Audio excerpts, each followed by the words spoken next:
Hey everyone, welcome to today's video. So today I am doing an electoral map video on what the Real Clear Politics polling average says how the states will vote in 2020. So basically the electoral map according to the Real Clear Politics average. So I'll get into it right away and try and make this video a little bit quicker because getting into the swing states in yellow are going to take a little longer. The West Coast are all safe for the Democrats as expected. Alaska, Utah, Idaho, Wyoming, Montana, the Republican L states, as I like to call them because they are shaped in kind of like an L. They are safe as expected for Republicans. There's not really too much surprise here in any of these states. I think I hit Kentucky twice. There we go. Yeah, these states are all safe. New Mexico is actually need to talk about. I think it's likely. I'll come back to that. Virginia, I'll also come back to, even though it's technically not a swing state, but I'll come back to it. DC, Maryland, New Jersey, Rhode Island, Massachusetts, Vermont, all these states are all safe as expected, and New York is as well. So, Maine is also toss-up with Maine's second, or Maine's first is safe. So Biden is 183, Trump is 126. Now, some of these, I have to check the website. Some of these I've memorized. I remember seeing when Maine is around, I think, 13 points in the most recent poll. So about a likely to safe margin. I'll put it in safe now for Maine. I believe Maine's second district, according to polls right now, is in the lean for Joe Biden. I don't totally agree with that, but that's what the polling average says right now. Let's check back in. The state of Florida, I'll start with. Florida is 1.6. Pennsylvania 4.3, Michigan 4.8, Wisconsin 6.7. So I'm gonna just put all of these. I honestly prefer to use a kind of a lean system instead of a lean safe likely lean margin. I think the map just looks better. But yeah, Biden has 265 based off these. Virginia is safe in his column. Minnesota is also, I'd put in this lean column for now. President Trump is up in Texas. He is leaned up in Texas right now. I believe Georgia, Trump is up 1.3. Ohio, Biden's actually up 2.4, so that's actually pretty surprising. But Biden's up in Ohio. Trump is up in Georgia. Biden is technically up in North Carolina right now, according to the polls, which, again, I don't agree with, but it's how they have it right now. New Mexico and Colorado are also considered around safe right now. I don't even think they're polling in these two states, considering that it's not even that close that much. There we go. Yeah, Arizona, I think I already got that one, right? Oh, no, I did not. All right, yeah, 5 for Biden in Arizona. Nevada is also up for Biden, I believe. Does Iowa have any polls out? I don't remember seeing it on here. Iowa is. Okay, Trump's up 1.7. All right. So, yeah, I missed Iowa. All right. And then I don't think they have any polls out in Nebraska's second district, but I think I remember seeing Biden's up by a little bit. I think I remember seeing that. So, yeah, according to Real Clear Politics average right now, they have the electoral map at 185 for President Trump to Joe Biden at 353.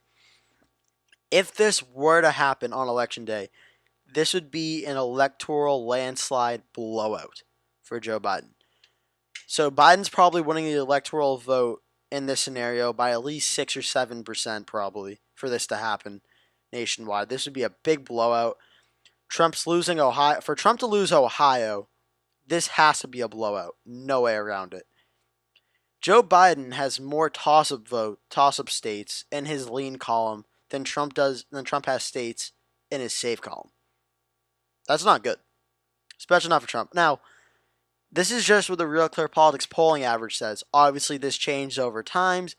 There are several polls factored into this. Some polls are quote-unquote unbiased. Some polls are by Democratic-skewed pollsters, and vice versa. Some have Republican-skewed pollsters. So this isn't like this is completely objective polling. This is just kind of like a mashup of everything we've seen so far. But it is interesting to say that even though these polls aren't unbiased, these polls do show that they favor Biden in polling sample. Ohio being blue it's not really the best sign for Trump. Even in this scenario, I expect Ohio to be red. North Carolina needs to be red. Come election day, Florida needs to be red. So this is what the map is right now. But come election day for Trump, this, and probably one of Wisconsin, Michigan, or Pennsylvania, one of these three needs to flip if Trump wants to win come election day. Now, does this mean that this map is going to happen per se? I don't think so. I don't think this is what the map's going to end up looking like. If you've been watching me before, you'll know that I think Trump is probably going to win North Carolina. He's probably going to win Ohio. That gets Trump alone to 218. The rest of the map, I don't know. Florida is close. Trump's approval numbers are starting to come back to where they were before in Florida. Arizona, it hasn't voted for a Democrat in the presidential level in a very, very long time. However, the polls have shown Biden ahead. Mark Kelly's going to win his Senate race against Martha McSally, so could maybe he drag Arizona with him? Maybe. As for Wisconsin, Michigan, Pennsylvania, Wisconsin, the polls aren't looking so great, but I think they are technically closer than what they were in 2016. President Trump, I think of the three Rust Belt states, has the best chance to win Wisconsin. Michigan is actually a lot closer than I thought it would be compared to where I thought it would be in the polling right now. Pennsylvania, it's looking like Biden has an edge in Pennsylvania. Trump could still pull out an upset and win Pennsylvania, but it being Biden's birth state and next to his home state of Delaware, Biden's in a better position to win Pennsylvania than, say, Hillary Clinton is at this moment. We don't know if it's going to change or not. Also, New Hampshire, we don't know how that's going to go. I think it'll be closer than the polls suggest. But anyway, the point of the video, yeah, this is the electoral map based off of what the polls were showing for Joe Biden versus President Trump. Biden would have 353. Trump would have 185. This isn't my prediction. I know I need to say that before people get mad at me in the comments saying, "Why do you think Ohio's going to go blue or Texas will go red or stuff like?" This isn't my actual prediction, although Texas will go red. But this isn't my actual prediction. This is just the Real Clear Politics polling averages of each battleground state and how the map will go. This is not my actual prediction. All right, thank you so much for watching. Please remember to like and subscribe, and I'll see you in the next video.